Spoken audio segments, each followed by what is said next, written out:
WVUT Vincennes, a part of Vincennes University Broadcasting.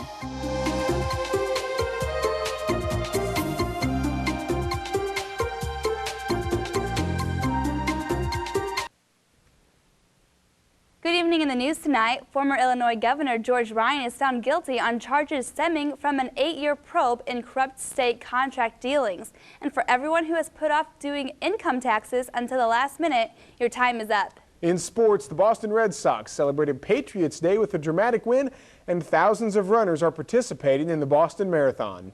Newscenter 22 is next.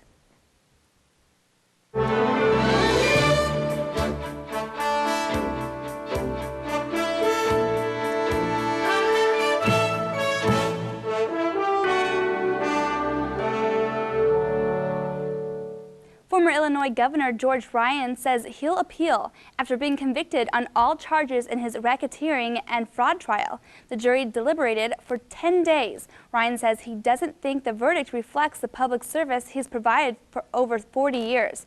He gained worldwide fame as governor for commuting the sentences of everyone on the state's death row. A racketeering conspiracy charge included in the 22-count indictment against Ryan and a lobbyist friend carries a maximum sentence of 20 years in federal prison. Knox County Treasurer Cindy Jocelyn says property tax bills will be mailed out this week. Jocelyn says the tax bills will be printed today and tomorrow and put in the mail Wednesday evening. Both spring and tax bills will be included. The spring or A installment is due May 10th, and the fall bill or B installment is due November 10th. Taxpayers can either send their payment to the Knox County Treasurer's office or bring them in personally.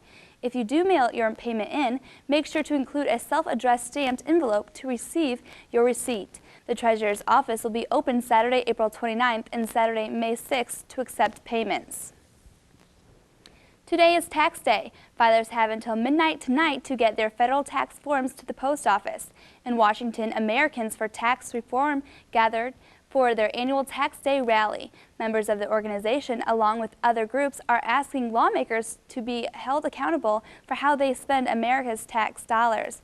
Brian Rito is a budget analyst for the Heritage Foundation. He says Americans are not getting a government that is worth the money it is spending. You see a federal government that this year will spend $23,760 per household. Let me repeat that. The federal government this year will spend $23,760 per household. That is the most adjusted for inflation since World War II, and 6,500 more than just a few years ago. Now, does anyone really believe we're getting $23,760 worth of government? I doubt it. According to their website, the Heritage Foundation is a research institute whose mission is to promote conservative public policies based on the principles of free enterprise and limited government. The U.S. Small Business Administration has opened low-interest loan centers in 4 counties for people whose property was damaged in recent storms. The centers opened today in Washington, Paoli, Mitchell, and Shelbyville. They'll be opened from 9 a.m. to 6 p.m. until further notice. And this Saturday from 10 a.m. to 2 p.m., residents in 19 Indiana counties are eligible for aid to clean up damage caused from recent severe weather from March 31st through April 9th. The counties include Knox, Davies, Dubois, Greene, Martin, and Pike. Thunderstorms and hail swept across Indiana and Illinois Sunday, triggering numerous tornado warnings. No injuries were reported. There were scattered reports of damaged roofs, downed trees, and utilities. One of the strongest storm cells passed along the Sullivan-Knox County line north of Vincennes. Meanwhile, the generator at the Knox County Law Enforcement Center fired up last night when power was knocked out to the complex, which houses the Knox County's dispatch center. The generator failed to turn over when storms knocked out power earlier this month, and emergency calls had to be routed to Davies County. The generator has since been repaired. Tornadoes were spotted in at least 7 central Illinois counties on Sunday. Here you see one in the small town of Wheeler in Jasper County. A home was destroyed, but no injuries were reported. Strong thunderstorms from central Illinois to the Chicago area also led to reports of heavy downpours. Golf-sized hail and delays at O'Hare International and Midway airports. Sunday's storms are causing lowland flooding along the Wabash River.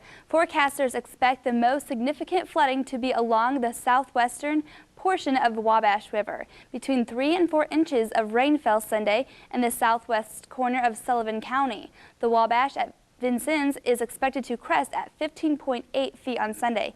That's slightly below flood stage of 16 feet. 8 cars of a Norfolk Southern train derailment in Goshen, Indiana this morning knocked out power to about 5,300 people, closing a busy intersection and blocking 2 rail lines. No injuries were reported. A Norfolk Southern spokeswoman says the train had 2 locomotives and 16 railroad cars. 6 of the cars tipped on their sides, while 2 others remained upright with their wheels off the track. The train was traveling east from Chicago. Governor Daniels is in Afghanistan today after spending Easter Sunday in Iraq. He attended an Easter Mass with troops from Indiana. They also visited Kuwait. The governor is traveling with the governors of Iowa, West Virginia, and Florida. Daniels is scheduled to return to Indiana on Wednesday. A Pike County man is undergoing a mental evaluation at Good Samaritan Hospital in Vincennes, following a 5-hour standoff with Indiana State Police and the Pike County Sheriff's Department early this morning. Police were called to the man's home in Spurgeon early this morning after a neighbor heard gunshots. Police say the unidentified man apparently started firing a shotgun in anger when his live-in girlfriend and her children left following an argument. After negotiations with the man failed, a state police emergency response team entered the home and took the man into custody. No charges have been filed. Indiana State Police arrested 2 people for driving while intoxicated Saturday night during a special saturation patrol in the Princeton area. The patrol targeting drunk drivers started Saturday night and ended early Sunday morning.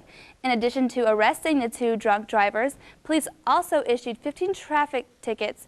Further patrols are planned around the Evansville State Police District. The Director of Victim Assistance in Gibson County is the recipient of this year's United States Attorneys General Award for outstanding contributions to the rights of victims. Susan Brooks, the U.S. Attorney for Southern Indiana, says Darcy Norton went above and beyond what her job has required to educate Gibson County and surrounding communities on domestic violence and related victim issues. This is a special award given annually by the United States Attorney's Office to honor an individual who unselfishly gives of his or her time and efforts to better the lives of crime victims in the Southern District of Indiana. Still to come on Newscenter 22, a suicide bombing in Tel Aviv today. It's the deadliest Palestinian attack on Israel in more than a year.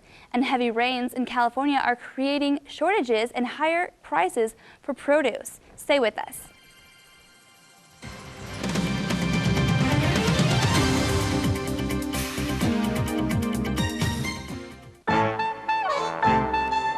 Hi, I'm Mark Wahlberg. Join me on our search for America's hidden treasures. I paid $80 for it about 30 years ago, which I thought was quite a bit back then. I thought, ugh. These are very, very desirable to Civil War collectors. My grandmother would be just amazed. You are kidding. That much for this? Next time from Bismarck, North Dakota on Antiques Roadshow.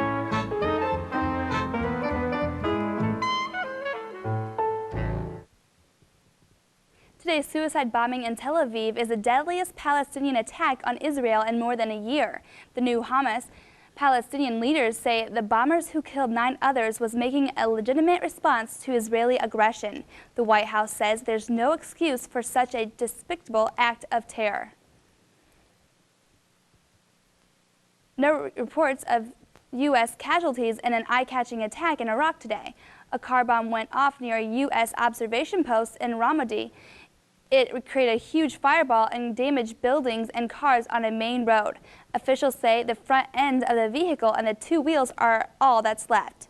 A blast was part of a coordinated attack in which rebels also fired mortars and rocket-propelled grenades at several sites occupied by the Marines in the heart of the city. The Marines returned fire and the Army tank blew chunks off a mosque. tower that gunners suspected rebels of using for cover. Police said gunmen attacked a minibus carrying Iraqi workers in the center of Mosul, Iraq on Sunday. 7 workers died and 3 others were wounded in the attack. A police official speculated they were killed because they worked for the police department. Mosul, nearly 300 miles north of Baghdad, is Iraq's 3rd biggest city. Violence has escalated in Mosul since a number of insurgents fled there from Fallujah ahead of a U.S. offensive. Prosecutors say handwriting experts confirm the authenticity of Saddam Hussein's signature on documents connected to a deadly crackdown on Shiites. Saddam hasn't confirmed or denied his signature. Some of his co-defendants have said those attributed to them were forgeries. The document is questioned, allegedly approved rewards for intelligence agents involved in the suppression of the Shiites. The trial has adjourned until Wednesday. If you have gone food shopping lately, you may have noticed the asparagus, strawberry, and artichoke aisles are a little sparse. That's because record rain has deluged Northern California for months now, and it is beginning to affect what you see and pay at the grocery store. Kyung La reports from California's Central Valley.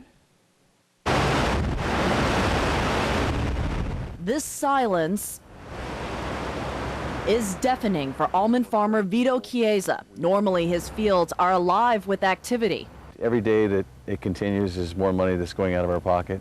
He's talking about record rains in Northern California, knocking almond blooms to the ground. These are all the blooms that fell off? Yes, these are little almonds right here. Take a look, you peel this back, these are the ones that fell off. There was probably, 10 or 15 blooms, and we ended up with 1 almond. Some of the blooms that survive the wind and rain are diseased. These twigs, that's brown rot, right there.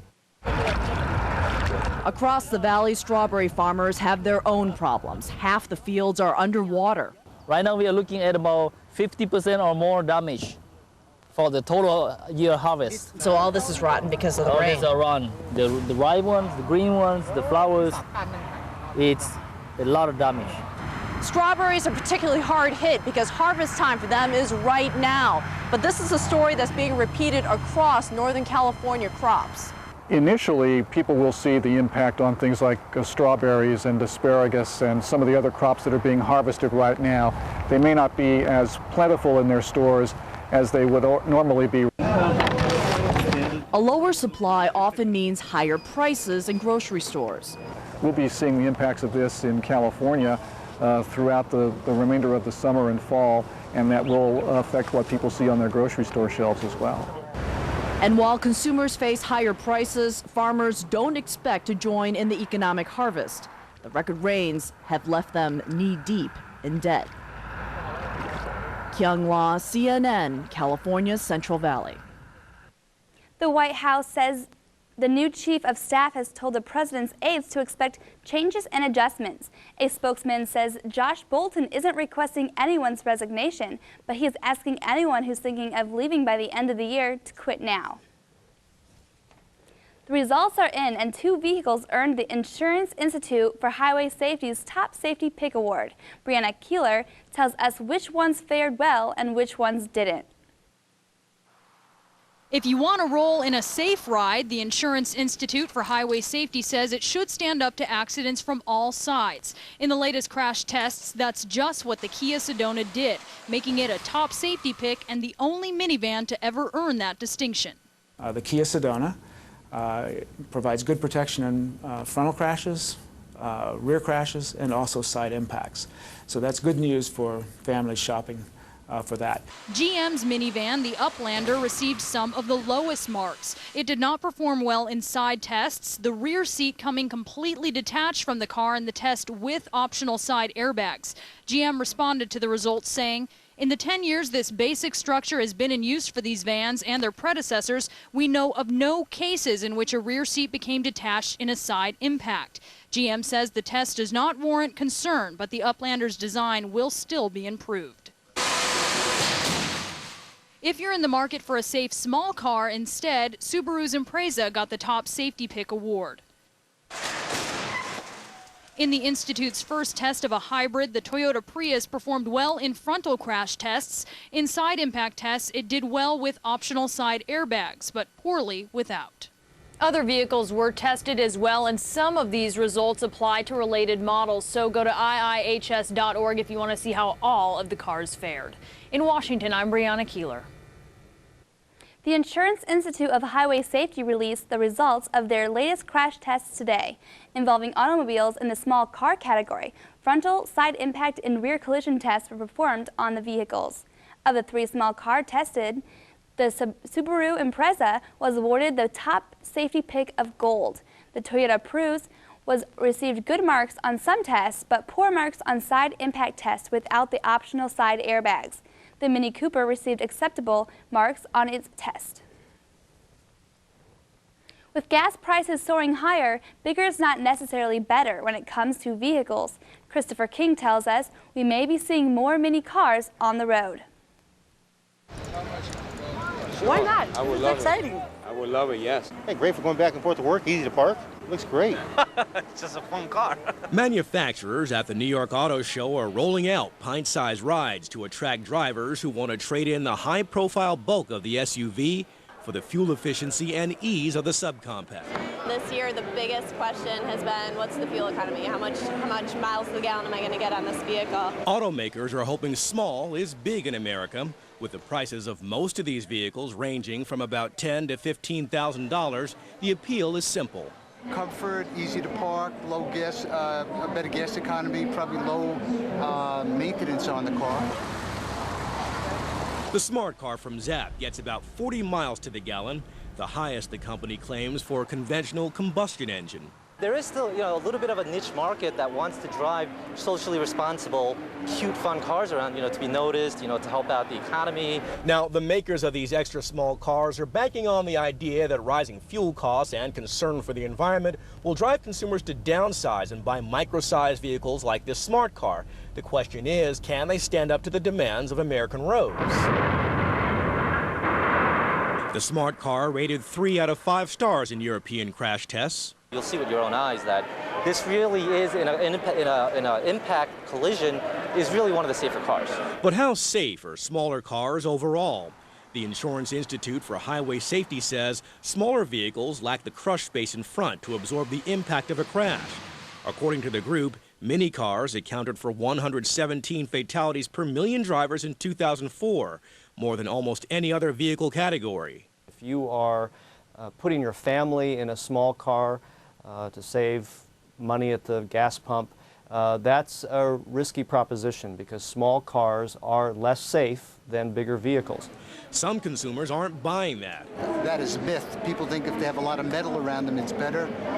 It's compact, crumple zones, airbags, the way the cars are configured. They may collapse around you, but you won't get killed. So get used to seeing more mini cars on a highway near you. Christopher King, CNN, New York. Box office figures are showing that Scary Movie 4 made the best Easter weekend movie debut ever. The horror spoof raked in an estimated $41 million. Ice Age: The Meltdown was next. The Benchwarmers, The Wild, and Take the Lead round out the top 5 films. Still to come, it was a bit on the chilly side today. Will it be warmer tomorrow? Kurt Maddox will have this evening's weather when Newscenter 22 continues.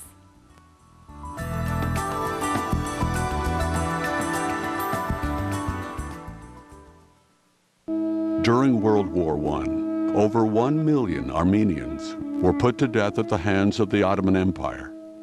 To this day, Turkey denies the genocidal intent of these mass murders. Why did this happen? And why has this remained one of the greatest untold stories of the 20th century?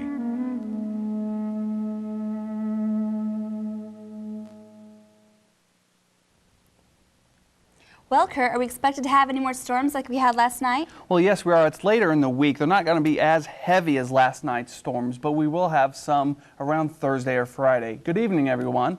As we take a look outside, it's currently cloudy and 64 degrees in Vincennes. Wind at north-northeast at 10 miles per hour. The humidity is at 68%. Barometric pressure is at 29.8 and falling. Some area temperatures show it's cloudy across the Wabash Valley, with Jasper checking in at 62, Bloomfield at 65, Oaktown at 64, and Flat Rock, Illinois at 63. Our national temps maps will show it's cooled down considerably across the Midwest, but the South has warmed up considerably, with highs of 96 in Fort Worth and Oklahoma City. As you can see, Kansas City was in the 90s over the weekend, but they almost took a 30-degree drop to 63 degrees right now. But just south in Arkansas, you can see it's 89, and that's the same all across the Mason-Dixon line. Up in the northwest, we have freezing temperatures of 32 in Billings, Montana, and in parts of Nevada. Our surface map will show that the rain that hit us last night is over the Carolina region and Virginia. That rain will be pushed out to the Atlantic Ocean later in the day. This cold front that separates the difference in temperatures is caused by these two air masses. This air mass came down from Canada and caused the cooler temperatures for us, while the Gulf of Mexico air came up and caused the 80s for that region of the states. Up in the northwest, you can see there's some snow on the way towards Montana, Idaho, Wyoming, around there. Some of that precipitation will be making its way our way Thursday or Friday as we took a look at your forecast for the week. Tonight, clear, low of 47. Tomorrow, sunny with a high of 73. Tomorrow night, late thunderstorms, low of 54. Our extended forecast shows Wednesday, we have a 40% chance of showers with a high of 72 and a low of 53. On Thursday, we have isolated thunderstorms with a high of 71 and a low of 50. And on Friday, we have a 30% chance of showers with a high of 67 and a low of 48. And Emma, that's a look at your weather. Thanks, Kurt. Still to come on Newscenter 22, Michael Nice will have the latest in sports.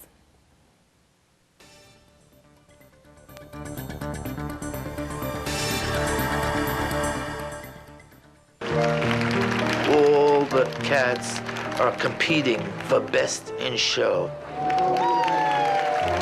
It is an athletic event. These cats are athletes. It's absolutely a little powder puff of innocence. When you have a great cat like this, they know what it's all about.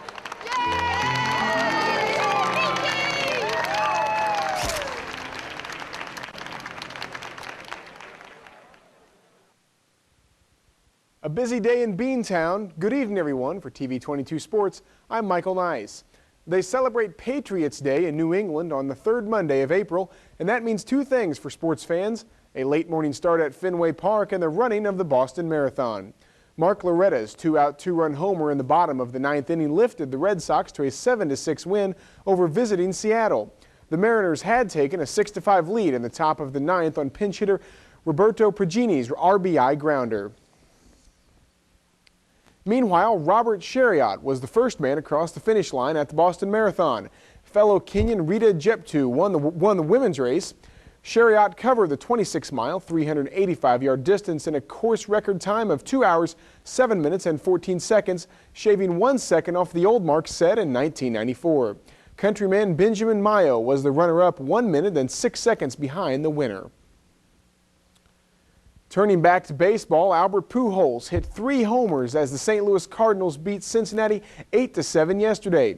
It was the second time he has hit 3 home runs in a game in his career. Pujols and Scott Rowland hit back-to-back home runs in the 5th, and John Rodriguez had a 2-run triple for the Cardinals.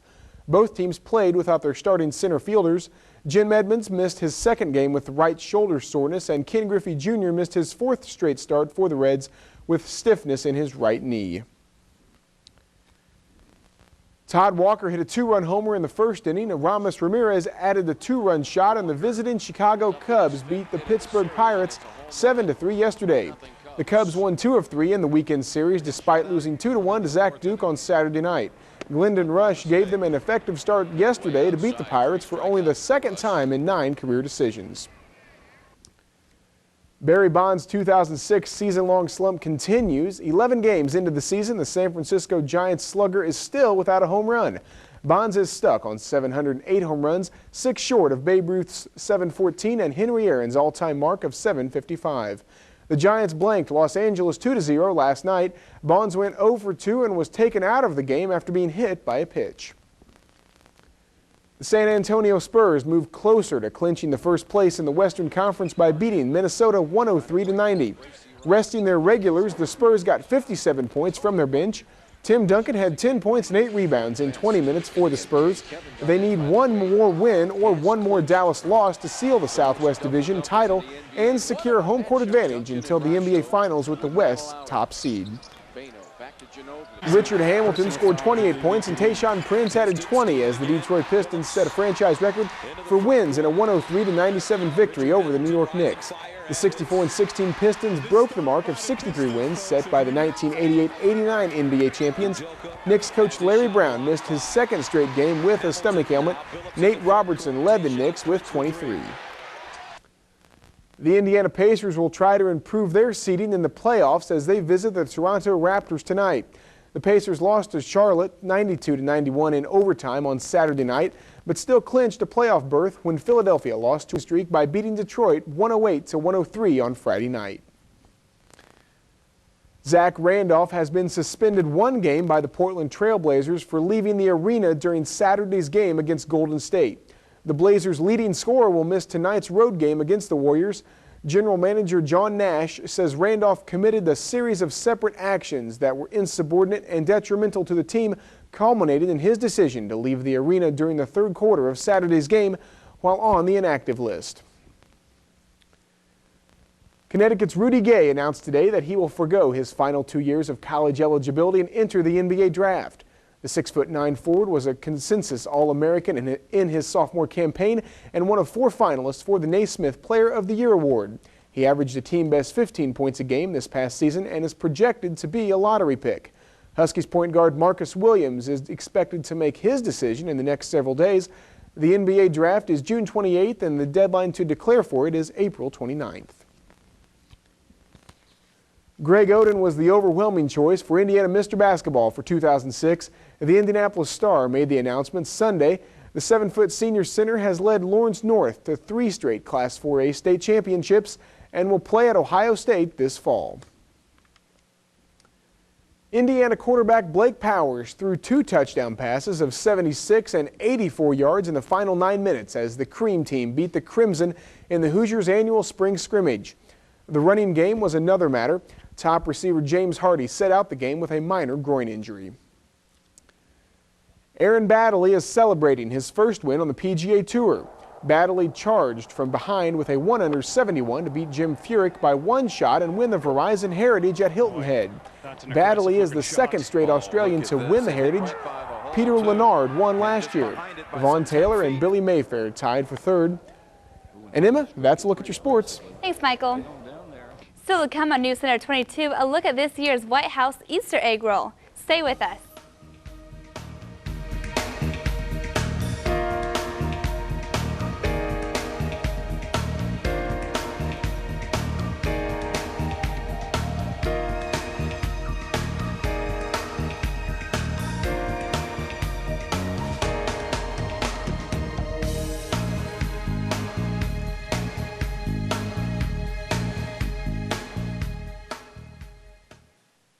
On Nova, global warming. Pollution from Europe and North America having an effect on temperature. Worse than we ever imagined. We'll get a double whammy. What we discovered was tenfold. The largest temperature swing in the last 30 years. The scientific community was not ready. Have we been deceived by a dimming sun? Watch Nova.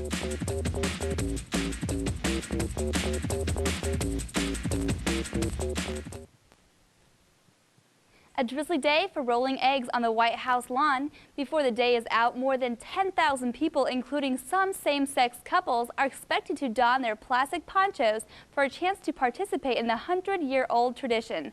Bundled in her own raincoat, Laura Bush calls it the happiest of White House customs. And that's all for this evening. Join us again tomorrow. For Michael Nice and Kurt Maddox, I'm Emma Hall. Good night.